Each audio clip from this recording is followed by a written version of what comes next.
Si gérer les finances de ta famille, c'est un peu comme jongler avec des couteaux, voici comment éviter les erreurs fatales. C'est toi qui gères les finances de ta famille, mais parfois, tu as l'impression que peu importe combien vous gagnez, il ne reste jamais suffisamment d'argent à la fin du mois pour réaliser vos rêves, vos objectifs. Tu te demandes comment faire pour payer tes dettes plus vite sans vous priver. Tu éprouves un désintéressement à chaque fois que tu dois faire les comptes, puis le budget. Tu trouves ça compliqué, puis en réalité, tu aimerais mieux déléguer la tâche à quelqu'un d'autre.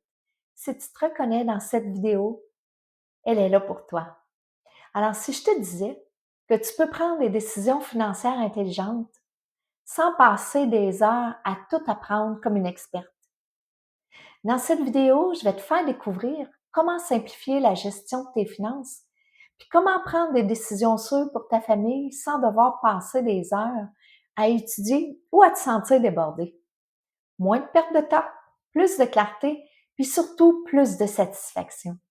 Après cette vidéo, tu vas être capable d'identifier où va réellement l'argent, puis stopper le gaspillage. Mettre en place un budget efficace sans devoir tout compter à la scène. Puis prendre des décisions financières astucieuses, puis sécuriser l'avenir de ta famille. Alors, je suis Nancy Saint-Laurent, conseillère en sécurité financière et spécialiste en organisation de documents. J'accompagne les femmes leaders comme toi à prendre le contrôle de leurs finances avec la satisfaction et des explications toutes simples. Alors, un mythe ou une réalité, il faut avoir un bac en économie pour bien gérer ses finances. Beaucoup de femmes comme toi pensent qu'il faut tout savoir sur les placements, les assurances, la fiscalité pour bien gérer son argent. Mais si tu as du mal à épargner à la hauteur de tes rêves, c'est tout simplement que ton argent fuit partout, même si vous avez un bon revenu. Alors, voici 3 étapes simples pour toi, puis je te conseille d'écouter jusqu'à la fin parce que la troisième est vraiment la plus importante. Alors, la première étape, c'est comprendre où va ton argent. Note pendant 3 mois, les 3 derniers mois, où est allé l'argent, sors tes comptes, tes états de compte. Vérifie voir à quel endroit sont les fuites invisibles, comme exemple des abonnements inutiles, des achats impulsifs, des frais bancaires élevés, puis répertorie toutes ces dépenses-là en 3 groupes. Premier groupe, c'est tout ce qui est essentiel, non négociable.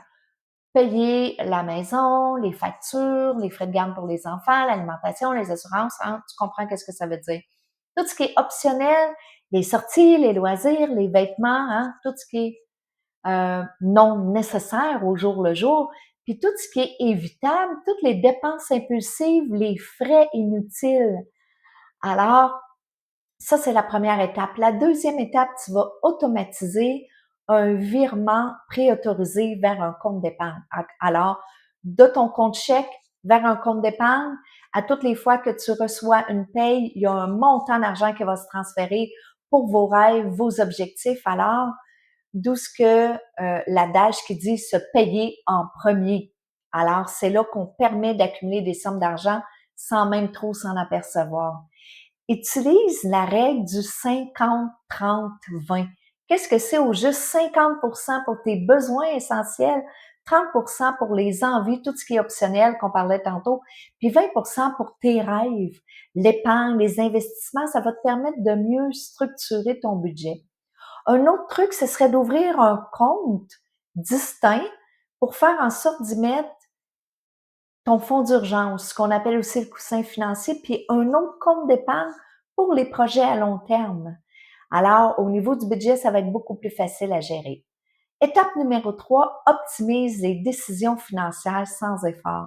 Alors, dans le passé, tu as fait des choix au niveau de tes assurances, tes investissements, au niveau de ton prêt hypothécaire, entre autres. Alors, ce que tu vas faire, tu vas réviser ces dossiers-là avec un conseiller, ce qui va faire en sorte que tu vas vérifier, voir est-ce que la stratégie est encore bonne pour toi? Est-ce que c'est capable, est-ce que c'est possible de sauver des sommes d'argent maintenant pour que tu sois après euh, capable de mettre dans le bon poste, hein, que ce soit l'épargne pour plus tard ou l'épargne à court terme. Ça va te permettre aussi d'éviter de payer trop cher pour rien. Alors, l'important, c'est de commencer dans l'épargne, même si c'est un petit montant, mais il faut commencer maintenant. Puis aussi, rendre ça agréable. Fixe-toi des objectifs concrets puis motivants, comme exemple, aller en voyage, rénover la maison, euh, faire un projet que ça fait longtemps que vous avez envie d'organiser.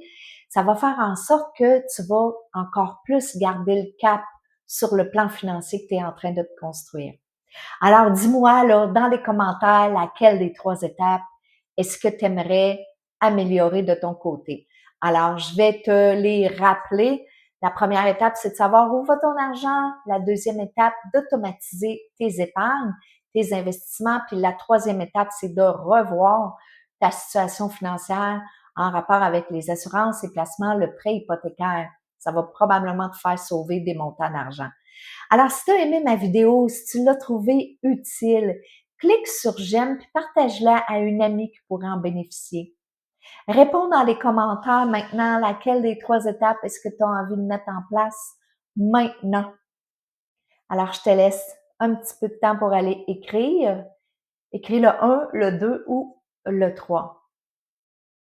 Alors, si tu as aimé le contenu de ma vidéo puis que tu voudrais faire les meilleurs choix financiers pour toi et ta famille, ben je t'invite à télécharger gratuitement mon workbook. Alors, c'est les 5 erreurs dangereuses pour la sécurité financière de ta famille, puis comment les éviter simplement avec différents outils que j'ai mis à l'intérieur du workbook. Ça va t'aider à venir maximiser ta situation financière et celle de ta famille.